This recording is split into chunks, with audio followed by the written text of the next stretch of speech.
Today we are going to make the classic Thanksgiving dish, mashed potatoes and gravy. Okay, so I have a few things set out here today. I have 3 to 4 medium to large size russet potatoes. The best potatoes to use for making mashed potatoes are russet or Yukon Gold. You can also make mashed potatoes with red potatoes, but when I do that, I typically leave the skin on instead of peeling the potatoes ahead of time. But today with these russet potatoes, we are going to peel them. So I have a potato peeler, I have a chef knife to dice my potatoes, and I have a medium-sized saucepan right here ready to put my potatoes in after I dice them. So I'm going to start by just peeling one at first. I'm not going to have you watch me peel all of these. But with my potato peeler, there's several different ways you can peel a potato. But I have found the thing that works best for me, specifically with this potato peeler, is to pull towards me. So I hold the potato in my left hand, and I just move the potato peeler towards me, and I work my thumb down the potato as I'm peeling. It's best to do this over a trash can, or right now I'm doing it over a little waste bowl because I like to compost my potato skins after I peel them. But you could also just do this over the trash can. You don't want to put your potato peels down the garbage disposal because it'll just clog your garbage disposal. But so as you can see, I'm just peeling. You want to look for potatoes that don't have any green on them. So I have nice fresh potatoes right here.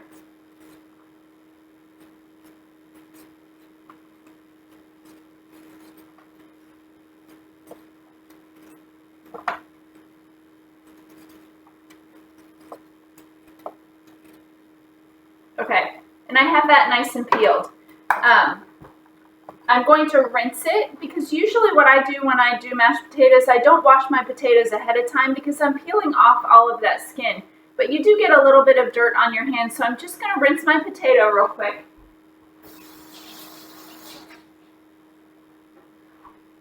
And then I'm going to dice this. Now I'm going to boil my potatoes before I mash them. So I want to make them into about 1-inch sized cubes. So, or 1/2-inch sized cubes. This part really doesn't matter a whole lot. The larger your potato pieces are when you put them in the saucepan, the longer it's going to take to boil them just to make them soft. So I've cut mine in about 1/2-inch slices, and now I'm just going to cube them a little bit. So I've cut each one, see, they're about this big. And then I'm going to go ahead and place them in my saucepan.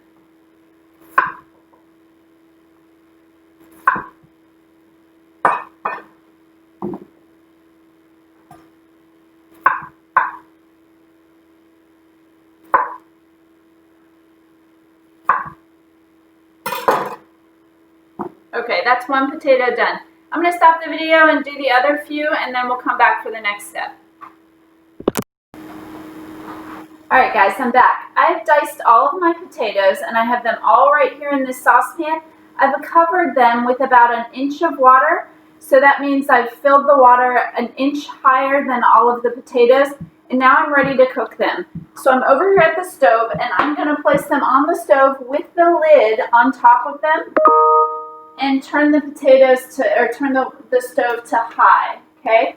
Once these potatoes start to boil, I'm going to remove the lid because otherwise what happens if you leave the lid on while your potatoes are boiling is a lot of times the water will spill out of the pan and it makes a big mess on your stove. So once they start to boil, it's always best to remove the lid and just set it aside. And then I'm going to turn it down to about a 6, which is like in between medium and high.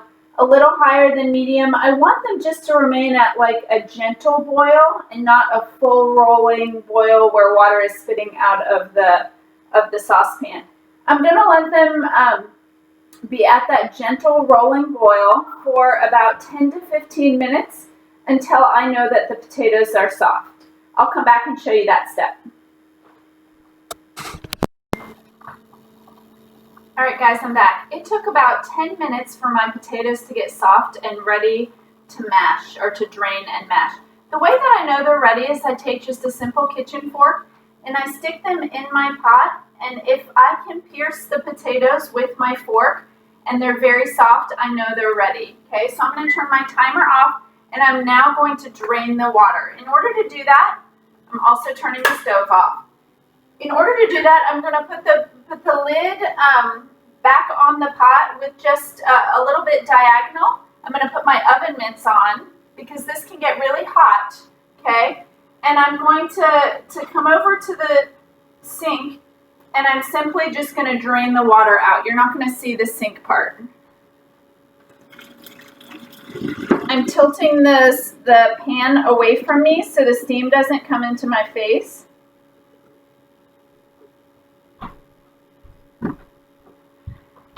And then what I'm left here is my pot of potatoes. Now we're going to add a few other things and mash them and move on to the last step.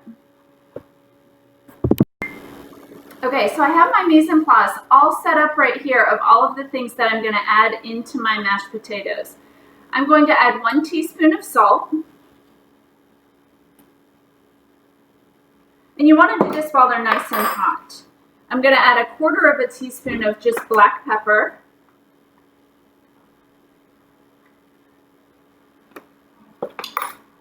I'm going to add 1/4 cup or 1/2 stick, which is 4 tablespoons right here, of butter.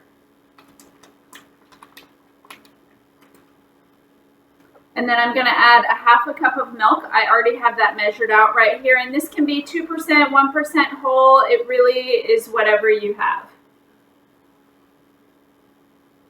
Now I have a choice. I've added all of my extra things, and I can choose whether I want to mash this with a standard potato masher and just do this by hand, or you can use a hand mixer like this if you really want to get your potatoes nice and smooth.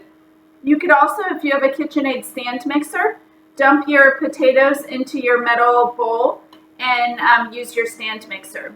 I'm going to use this handheld mixer today, and let's see how it goes. So I'm just starting on a really low speed.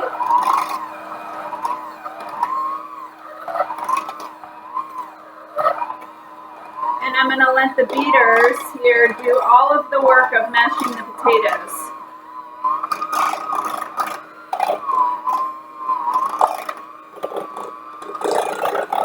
And this is where you can be a little bit flexible with mashed potatoes. If you like them with absolutely no lumps and really light and fluffy, then you're going to beat them for a long time. If you still like your potatoes to have a few chunks in them, you're going to just simply beat them for a little bit less time, and they'll have less chunks.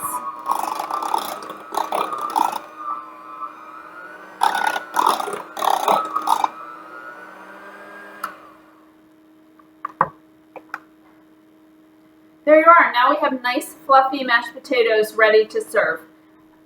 Now we're going to go ahead and I'm going to show you how to make some gravy for these mashed potatoes. So there's lots of different ways to make gravy for mashed potatoes. If you're making gravy on Thanksgiving, you would typically use the drippings from your turkey to flavor your gravy. But today we're just going to learn how to make a simple recipe that you can make anytime, whether you have a turkey with drippings or not. The first thing we're going to start with is, notice I'm over here by my stove because I need the stove. I have a medium-sized saucepan right here. And the first thing I'm going to do is add some butter and flour to my saucepan, and I'm going to make what's called a roux. A roux is spelled R-O-U-X, and it's the base for a lot of different sauces that you'll make when you cook. So I'm going to use 2 tablespoons of butter, and I'm going to turn my saucepan onto medium, which on my stove is a 4. Okay, I'm going to give this butter just a second to melt.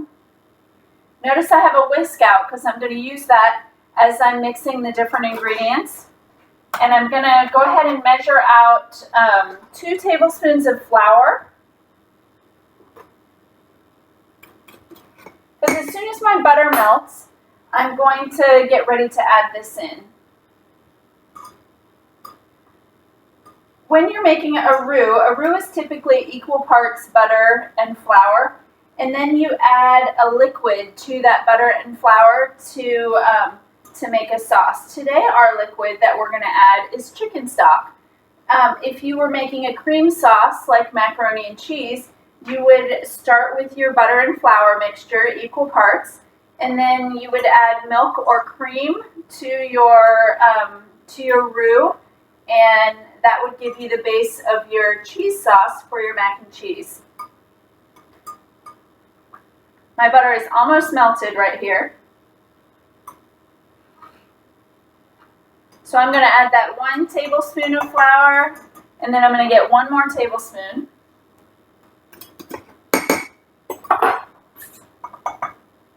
And then I'm just going to simply whisk these together until it gets thick and bubbly. You want it to look the consistency of almost of your mashed potatoes that you just made.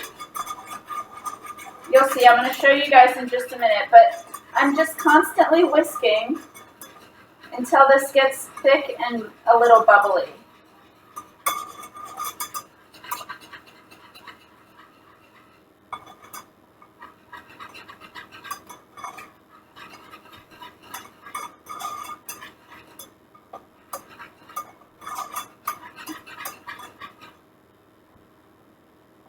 I don't know if you guys will be able to see it right there, but you can see it's starting to get a little bubbly. At this point, I'm going to go ahead and add 1/4 teaspoon of garlic powder. This is going to give my gravy some flavor. And I'm going to add a splash of Worcestershire sauce, okay? And a splash, simply Worcestershire sauce has like usually a little top. A splash is just a little bit, just like that. And then I'm going to whisk that together, and I'm already starting to smell the flavors that are coming from those things mixed together in my roux.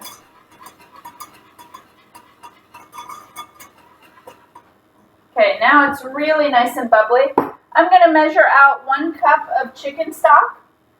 Today I'm using chicken flavored bone broth, which is very similar to chicken stock. It's just a little healthier version of it. You can also use simple chicken stock, or you can use chicken broth. But I have 1 cup, and I'm going to do this very slowly, okay? So I'm just going to pour a little bit in, just a little bit in at a time, and then I'm going to whisk until this gets nice and thick. I'll show you guys again in just a minute. See how this has gotten nice and thick right there? Now I'm going to pour a little bit more in. You want to add this slowly. So I put a little bit more in, and it looks really chunky for a minute, and then you just whisk it together until it gets nice and thick again. See, here we go. It's getting nice and thick again. Now I'm going to add a little bit more.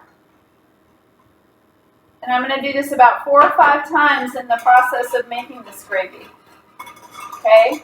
If I were to add it all in at one time, it would be really tricky to get it nice and thick and the good consistency of gravy. So that's why you want to add it a little bit at a time.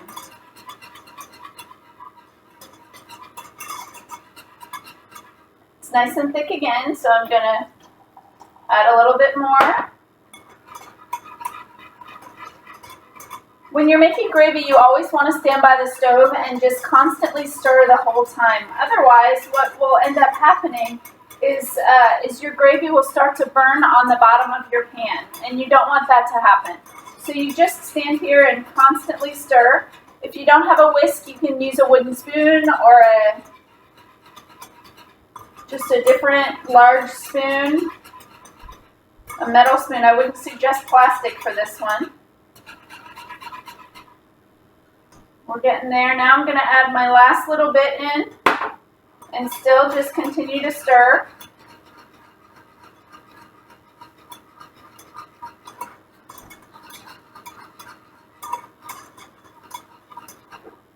I'm probably going to stir for about 2 more minutes. Wait for it to boil again.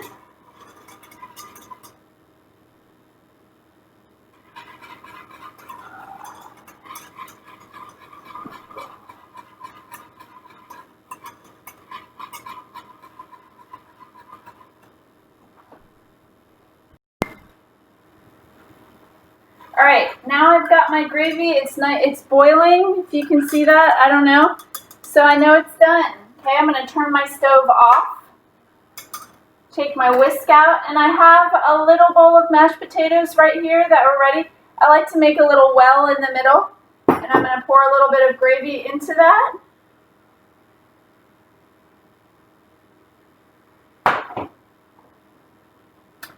And I am ready to go with my mashed potatoes and gravy. As you can see, it was a really simple process to make the mashed potatoes as well as the gravy.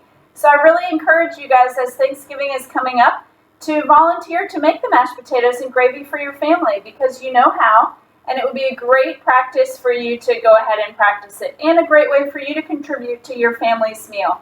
Thanks so much for watching.